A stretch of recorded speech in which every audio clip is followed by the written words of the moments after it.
विज्ञान paper solution UP board class 9 खंड का भौतिक विज्ञान। पहला क्वेश्चन है विस्थापन का एसआई मात्रक है, उत्तर होगा मीटर।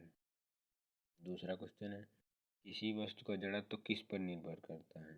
किसी वस्तु का जड़त्व उसके द्रव्यमान पर निर्भर करता है, इसका उत्तर होगा वस्तु के द्रव्यमान पर। 1 किलोवाट घंटा में होता है, इसका उत्तर होगा 3600 जूल। ऊर्ध्वाधर, अगला क्वेश्चन, ऊर्ध्वाधर ऊंचाई पर फेंके गए पिंड का महत्तम ऊंचाई पर वेग होता है।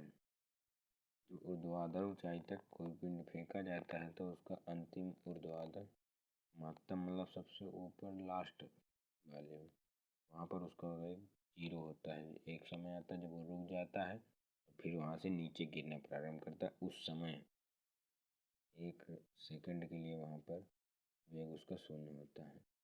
आवर्तकाल तथा तरंग दैर्ध्य में संबंध है। आवर्तकाल किसे कहते हैं? किसी कंपमान वस्तु द्वारा एक पूरा कंपन करने में जो समय लगता है, किसी कंपमान वस्तु द्वारा एक पूरा कंपन करने में जो समय लगता है उसे आवर्तकाल कहते हैं। इसे टी से प्रदर्शित करते हैं, इसका एसआई मात्रक सेकंड होता है। अगला तरंग दैर्ध्य, किसी कंपमान वस्तु द्वारा 2 क्रमागत संपीड़न तथा 2 क्रमागत विचलनों के बीच की दूरी को तरंग दैर्ध्य कहते हैं। किसी कंपन वस्तु द्वारा 2 क्रमागत संपीड़न तथा 2 क्रमागत विचलनों के बीच की दूरी को तरंग दैर्ध्य कहते हैं। इसे लैम्डा से प्रदर्शित किया जाता है। लैम्डा ये है, लैम्डा का चिन्ह है। इसका एसआई मात्रक मीटर होता है। संपीड़न और विचलन किस प्रकार होते हैं देखिए, ये मान लीजिए ये सुरंग फिर गर्त फिर सुरंग फिर गर्त, इन दोनों के बीच की ये जो दूरी है इसे तरंग दैर्ध्य कहते हैं। 2 क्रमागत संपीड़नों 2 क्रमागत विचलनों के बीच की दूरी को तरंग दैर्ध्य। दूरी तथा विस्थापन में अंतर। दूरी और विस्थापन, एक तरफ डालना है दूरी, दूसरी तरफ डालना है विस्थापन, ऐसे बीच से लाइन खींचे।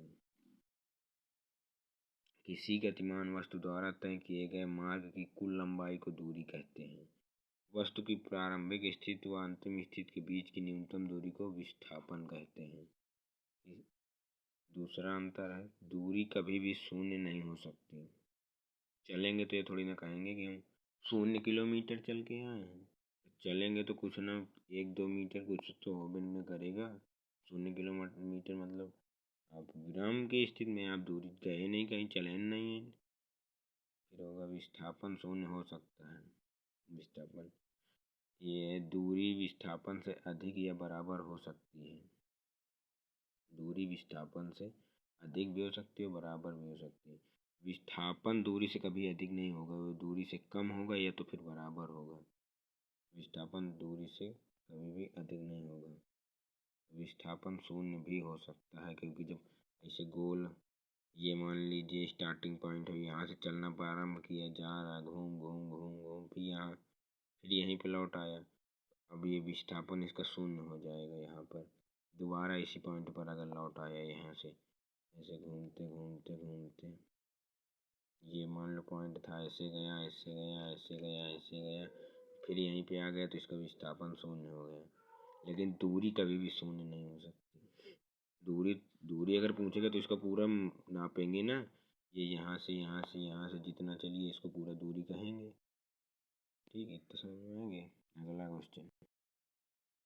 क्वेश्चन नंबर 2 का गा है, चलती हुई गाड़ी में ब्रेक लगाने से यात्री आगे की ओर क्यों झुक जाते हैं?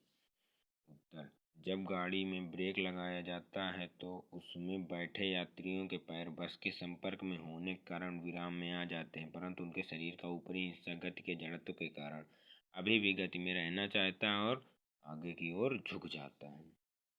प्रश्न संख्या 3 का कहा, गतिज ऊर्जा और स्थितिज ऊर्जा तथा उनके सूत्र। गतिज ऊर्जा किसे कहते हैं? किसी वस्तु में उसकी गति के कारण उत्पन्न ऊर्जा को गतिज ऊर्जा कहते हैं। किसी वस्तु में उसकी स्थिति के कारण उत्पन्न ऊर्जा को स्थितिज ऊर्जा कहते हैं। गतिज ऊर्जा का सूत्र,